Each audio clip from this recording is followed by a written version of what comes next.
Welcome back to the channel, guys. Finally, after a lot of testing, we've got our review of the all-new Lenovo Legion 7 6th Gen AMD gaming laptop.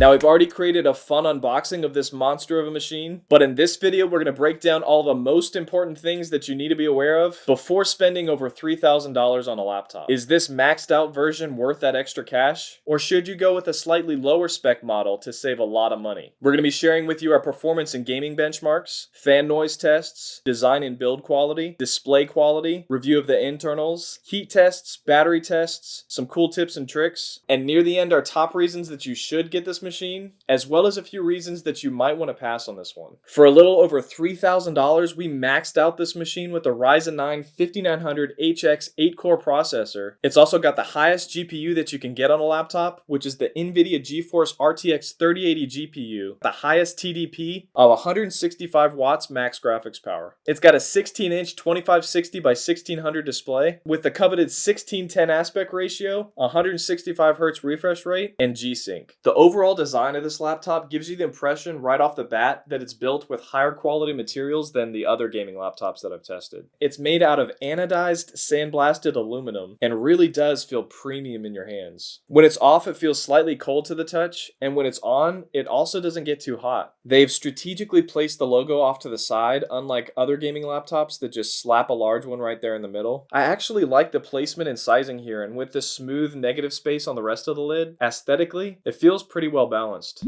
Now, the hinge has been quite the controversy on other Legion 7 models in the past, but Lenovo has claimed that it's been extra reinforced this time around, which, just based off of the feel and these close-ups, I can confirm that that is the case. Just the right amount of strength and stiffness. And the metal frame of the lid resulted in very little screen flex as well. And chassis flex was also not very noticeable. The top of the lid protrudes out ever so slightly with just a little bit of an angle, which makes it really easy to open the laptop with just one finger. I'd say it was actually the easiest laptop to open up with one finger that I've ever tested. So if that's your number one desire, this is the laptop to get. Now, arguably the most bold and prominent feature on this machine is that super bright RGB lighting. I really love that strip that just wraps around the front and the way that the light radiates out of the vents. There's also a subtle placement of LED within the logo on the back of the lid, which I thought was a pretty nice touch. The RGB lighting effects looks great on the keyboard as well. Now, there's several preset animations baked within the firmware of the machine that you can just cycle through with function spacebar. I also like how hitting the function key highlights all of the other keys that you can pair the function key with. One thing that I'm not a fan of is this rounded bottom edge on the keys. It's something they've had for a while and I've never really liked it that much.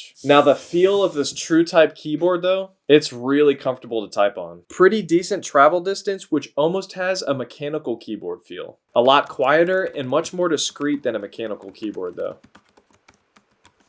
I love that it had a full number pad, and initially I didn't like how skinny the keys were, but honestly, it didn't really take me that long to get used to it. The surface of the touchpad felt super smooth and comfortable, and the quality of the clicking mechanisms on the left and right click was excellent. As far as the ports go, on the right side, we've got an E-shutter switch for blocking the webcam. First one that I've seen not actually on the webcam, which for peace of mind, I think most people are going to prefer to actually see it cover the webcam. And then a USB Type-C 3.2 Gen 1 port and some exhaust ventilation. On the left side, we've got more exhaust ventilation with a USB-C 3.2 Gen 3 DisplayPort 1.4 and a headphone and microphone jack. On the back, we've got an RJ45 Ethernet port, a USB Type-C 3.2 Gen 2 DisplayPort 1.4 with power delivery, 3 USB Type-A 3.2 Gen 1 ports that are always on, an HDMI 2.1 port, which is capable of 8K at 60 Hz and 4K at 120 Hz, and then your power in port. All of this in between two large exhaust vents. I loved having the majority of the ports on the back as it gave my mouse hand so much more breathing room and space for movement. And these LED light up icons on the back were absolutely amazing and super helpful actually.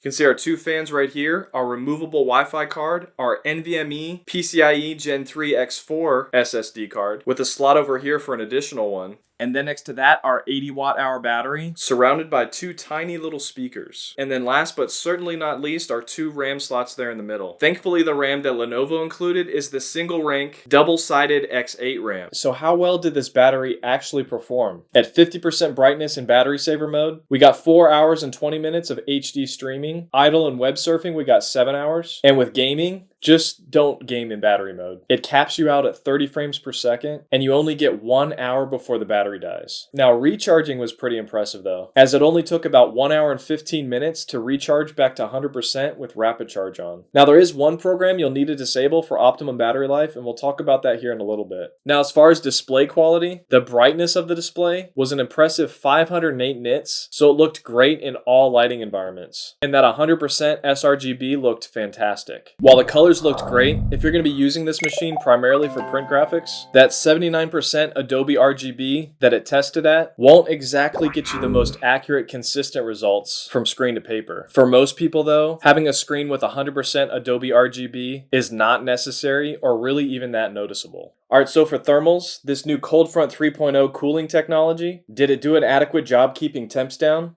Well, not exactly. These were our CPU and GPU temps for each game with their highest preset settings at 1080p. Compared to most of the other gaming laptops that I've tested, it was one of the hottest so far. You can see that it's right up there with the Razer Blade 14 and the ROG Zephyrus G15. Both of those also with Ryzen 9 processors. Granted, most of the machines that I test either have i7s or Ryzen 7 processors. i9s and Ryzen 9s will always run a little bit hotter due to that extra power that they put out. Now, in my opinion, it's usually not worth it for most people to get the 9s. Yes, technically they are a little bit more powerful, but you never get the full benefit of that power due to thermal throttling, and they cost a lot more. Now, externally, it didn't feel that hot though. You're not going to burn your lap like some of the other gaming laptops, and the heat coming out of the vents isn't going to burn your mouse hand. Overall, the ventilation I think is balanced pretty well, despite those internal temperatures. As far as fan noise goes, these fans worked very different compared to most of the other gaming laptops we've tested, and that's not really a good thing.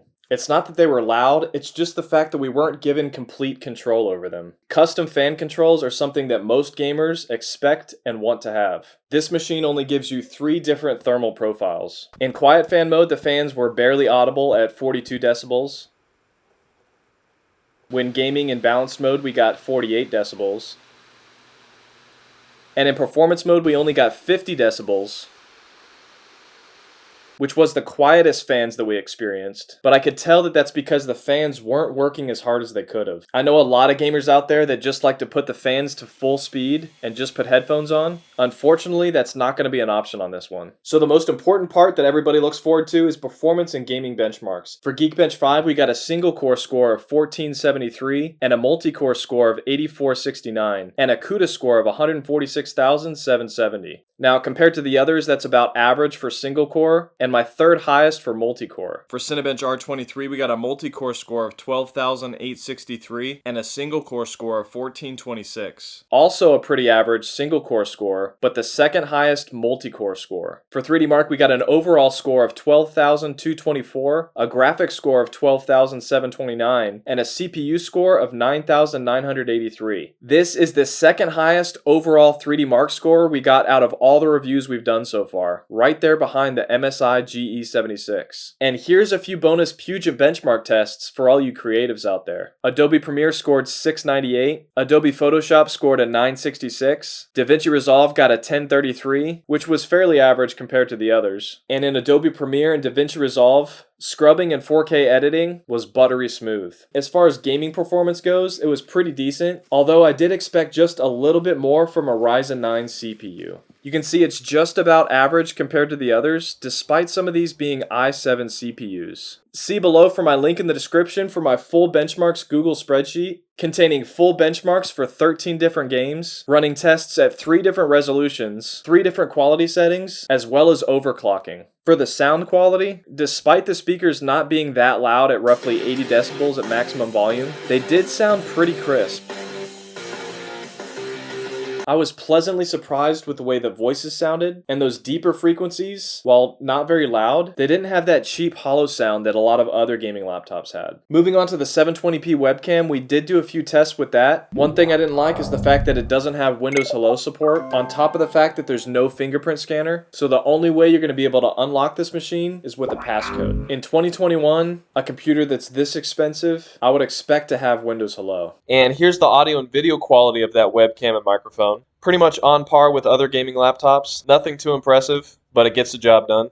you can see it looks quite a bit better in an environment that has a lot more lighting. So the stock Lenovo software, the main program that you'll use is the Lenovo Vantage software. Here you can view your GPU, CPU, VRAM, and SSD usage. You can choose between 3 different thermal and performance profiles right here. And then you've also got a mux switch. This hybrid mode will balance power usage with battery in mind at a slight hit to performance. Keep in mind this requires a restart every single time you hit that switch. And then you've got your rapid charge option. And that's pretty much it as far as control over performance in that software. There's a little bit more you can do within the BIOS, and we'll talk about that here in a sec. For this beautiful RGB lighting and animations, there's quite a few customization options per key or section of keys, as well as the ability to layer them on top of each other. There's even a few dynamic options that change colors based on CPU or GPU temperatures, animating according to sounds, or rippling based on the key being pressed. But unfortunately, all those really cool customizations are going to need to be disabled because that iCue software absolutely slays battery life. Now, there's several animations that are baked within the firmware that work even without the iCue software, and some of those are pretty cool, but a lot of the really cool ones you're going to have to turn off when using the computer in battery mode. Now, within the BIOS, there's a few things that you can enable and disable, like GPU and CPU overclocking. Here you can also flip the mux switch on or off. You can set the computer to turn on just by opening the lid, and a few more cool tiny features that I'm not going to bore you with. My overall top reasons you should get this computer: number 1 is it's a great price. Lenovo prices their laptops pretty well, and that's one of the reasons there's a 4+ month wait time on some of their machines. They were quoting me several months until I'd get this machine, but it ended up coming in a little less than a month. So I wouldn't worry about ship times too much. I think they might just do that so that you don't get your hopes up. We got this machine for just around $3,000, which isn't bad for a Ryzen 9 with a 3080 GPU. But if money's an issue, you can save $700 to get the Ryzen 7 with a 3070 GPU, and you're still going to have some pretty awesome performance. And number 2 is that screen. I realize after reading thousands of YouTube comments on other review videos that gamers absolutely love this 16:10 ratio. This screen looked amazing, and I really did appreciate that taller screen. And number 3, something that's kind of a con if you use your laptop in battery mode, are these amazing RGB lighting effects. And I'd say pretty unmatched compared to the other gaming laptops. Now, my overall top reasons that you should not get this computer. Number 1 is the lack of performance control. There's no ability to undervolt or control the fan speeds manually. It does kind of feel like there's some performance left on the table because it doesn't even feel like the fans are trying to perform at their max. And number 2 is that Corsair iCue software glitch. While the animations were pretty cool, the fact that it just absolutely destroyed battery life kind of ruined it for me. And number 3 is the thermals. Due to the fact that the fans never work their hardest, and not even giving us, the customer, the ability to do that with full speed mode, that resulted in the computer getting pretty hot pretty quickly compared to the competition. Overall, this is a great laptop that I do recommend. Although it's not the fastest that you can get, it's priced pretty well, feels comfortable, and performs on par with its competition. Guys, remember every week I do a giveaway that randomly selects someone who's interacted with this channel. So make sure to like, comment, and subscribe with notifications turned on to keep an eye out for that each week, as well as staying up to date with some of my latest gaming laptops. If you're going to be getting this laptop, if you could please use my affiliate links in the description below, as I get a small commission at no cost to you for every single purchase made. It helps keep the channel going and allows me to make these videos better and better for you. And the Amazon.com gift card winner for this week is... Original the creator. Thanks for watching, guys. I love you guys. God bless.